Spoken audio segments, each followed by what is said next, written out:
أهلا بكم أعزائي ومتابعي لحظة من فضلك. إيمي سمير غانم تعود لجمهورها بلقطة رومانسية على الشاطئ، وحسن الرداد ينتهي من بلوماندو.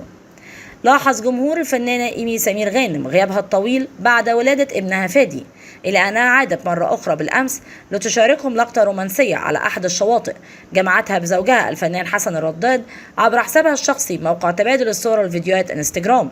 وبدت إيمي سمير غانم بفستان أخضر مكشوف الأكتاف ومزينة بسكارف حول الرقبة مصنوع من الستان باللون البيج، وتزينت بنضارة شمسية كبيرة الحجم باللون الأسود.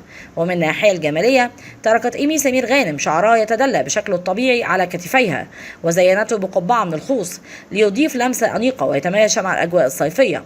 وظهر حسن الرداد وهو يحتضنها من ظهرها، وفي لقطة رومانسية حازت على إعجاب جمهورها.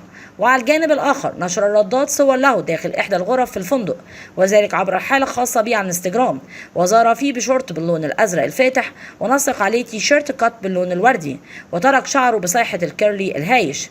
انتهى حسن الرداد من تصوير فيلمه الجديد بلوماندو، حيث طرحت الشركة المنتجة البوستر التشويقي الأول للفيلم، والذي يظهر فيه الرداد مرتديا قناعا يخفي وجهه ومحاطا بمجموعة من الحسنوات.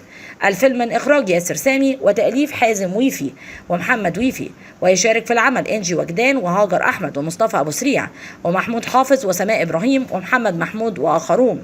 وتدور أحداثه في إطار اجتماعي كوميدي لايت حول بولوماندو، وهو شاب وسيم يعمل في مجال العقارات ويتزوج بفتاة من الطبقة الاجتماعية راقية، وبعد مرور فترة قصيرة على زواجهما يسعى لتغيير حياته ليدخل في صراع معها، حيث تحدث مفاجأة وتتطور الأحداث.